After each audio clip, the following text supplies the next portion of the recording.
अमित शाह चाह भी ले तो नीतीश कुमार नहीं छोड़ेंगे कुर्सी।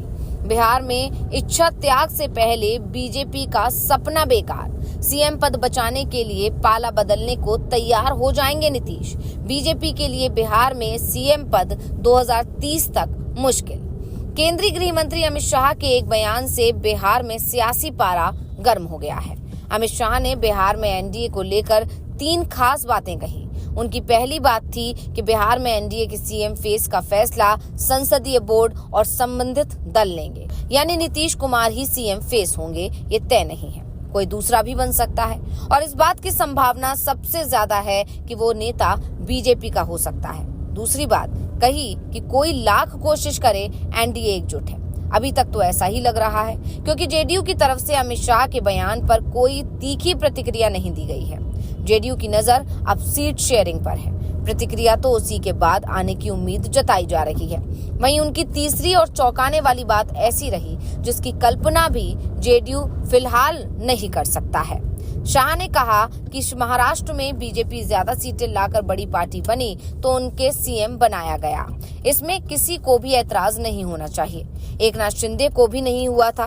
वैसे शिंदे को ऐतराज हुआ या नहीं, ये उनके बयान और उनके चेहरे के रंग ने साफ साफ बता दिया है। लेकिन शाह के बयान में बहुत कुछ रहस्य छिपा हुआ है और इस रहस्य की काट निकालने की तैयारी जेडीयू की तरफ से ही की जा रही है। और आज हम आपको इसी सवाल पर अपनी स्पेशल रिपोर्ट में करेंगे चर्चा, तो वीडियो को आखिर तक जरूर देखें। सबसे ज्यादा सीटें जीतने वाले दल का नेता सीएम बना तो किसी को परेशानी नहीं होनी चाहिए। अमित शाह के इस बयान ने नीतीश को परेशानी में डाल दिया है, क्योंकि ये बयान 2020 में बीजेपी की तरफ से गठबंधन को लेकर दिया गया है। गठबंधन को लेकर दिए जा रहे बयानों से बिल्कुल अलग है। 2020 में नीतीश कुमार एनडीए के बैनर तले ही चुनाव लड़े थे। एनडीए में अकेले 74 सीटें जीतकर अव्वल बनी भाजपा ने सिर्फ 43 सीटें जीतने वाले जेडीयू के नेता नीतीश कुमार को मिन्नतें करके सीएम बनाया। विधानसभा में तीसरे नंबर की पार्टी के नेता नीतीश सीएम बन गए। महाराष्ट्र के बारे में अमित शाह ने अपना स्टैंड स्पष्ट करके बिहार के लिए एनडीए के सीएम चयन का सलीका बता दिया है। यानी इसका ये अर्थ निकलता है कि एनडीए को फिर सरकार बनाने का मौका मिला तो सीएम बड़ी पार्टी का ही बनेगा। यानी 2020 जैसी स्थिति आ गई तो नीतीश सीएम नहीं बनेंगे। नीतीश कुमार का अब तक जैसा मन मिजाज रहा है उसे देखकर तो नहीं लगता कि वो सीएम की कुर्सी बगैर रह पाएंगे। कुर्सी सुरक्षित रखने के लिए तो वे कभी एनडीए तो कभी महागठबंधन में आवाजाही करते रहे हैं।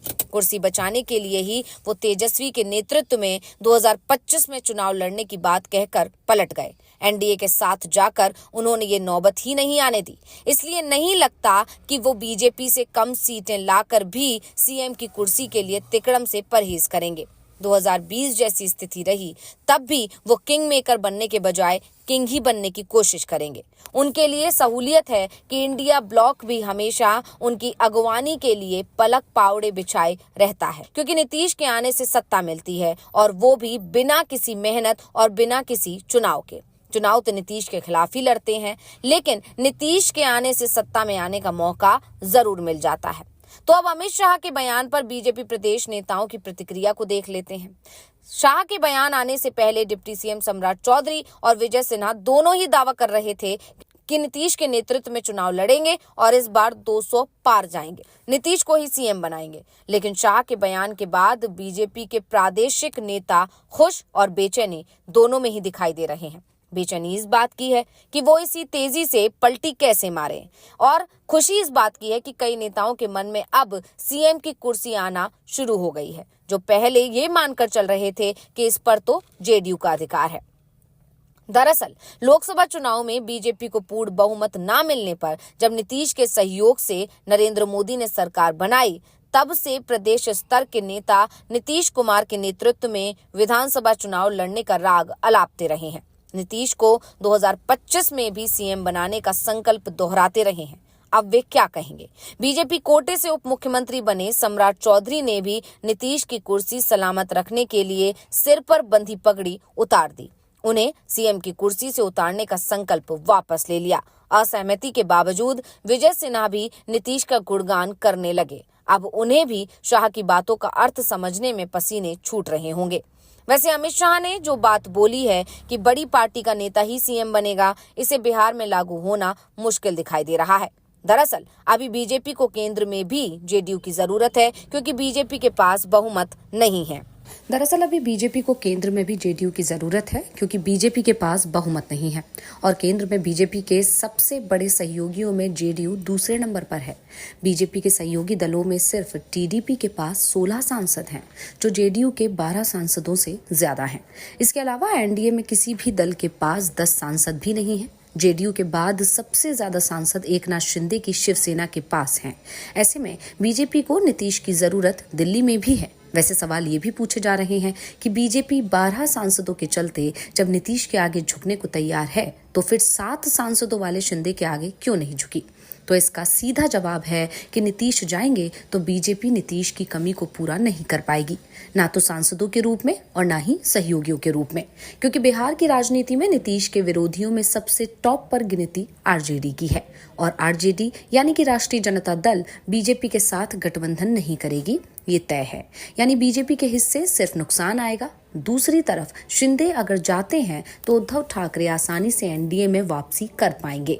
उद्धव ठाकरे के पास शिंदे से ज्यादा सांसद हैं। शिवसेना यूबीटी के पास 9 सांसद हैं। दूसरा, वोट बैंक के मामले में भी उद्धव ठाकरे शिंदे से कमजोर नहीं है और इसीलिए बीजेपी ने जो काम शिंदे के साथ कर लिया, वो काम नीतीश के साथ नहीं कर पाएगी। वैसे अभी बीजेपी को नीतीश की जरूरत कई मौकों पर पड़नी है, जिसमें वक्फ संशोधन बिल और वन नेशन वन इलेक्शन जैसे कई विधेयक पास कराने में नीतीश की मदद चाहिए। बहरहाल अगर नीतीश को लगा कि बीजेपी उनके साथ खेला कर रही है, तो वो 2022 वाली रणनीति अपना लेंगे, जिससे कुर्सी सलामत रहे। इंडिया ब्लॉक में उनकी वापसी की कोशिशें भी होती रही हैं। सीएम फेस बने तेजस्वी को भी उनकी मातहती में काम करने से ऐतराज कभी नहीं रहा है। हाँ, नीतीश एक ही स्थिति में अपनी कुर्सी छोड़ सकते हैं जब वे खुद इसके लिए तैयार हों, और ऐसा होगा नहीं, ये भी साफ है। यानी नीतीश कुमार की जगह बीजेपी अगर अपना सीएम बनाने के सपने देख भी रही है, तो कम से कम वो 2030 तक तो संभव नहीं है। उसके बाद नीतीश कुमार खुद सीएम पद से हट सकते हैं। अभी नीतीश के परिवार का कोई भी सदस्य राजनीति में नहीं है, इसलिए बीजेपी ये उम्मीद कर सकती है कि अगर 2030 में एनडीए की सरकार बनती है, तो फिर बीजेपी का सीएम बन सकता है और इसी वजह से बीजेपी के लिए नीतीश जरूरी है और नीतीश भी बीजेपी की इसी कमजोरी का फायदा उठाने की कोशिश भी कर रहे हैं। हालांकि अब नीतीश कुमार को दबाने की कोशिश बीजेपी की तरफ से की जा रही है। जिस तरह से संजीव हंस के घर पर छापेमारी हुई ईडी की, उसके बाद से माना जा रहा है कि नीतीश के तेवरों को हल्का करने के लिए ही बीजेपी की तरफ से या ईडी की तरफ से ये कार्रवाई करवाई गई है। तो रिपोर्ट आपको कैसी लगी, हमें कॉमेंट करके अपनी राय जरूर दीजिएगा। इसी के साथ वीडियो को लाइक करें, वीडियो को शेयर करें, चैनल को सब्सक्राइब करना ना भूलें।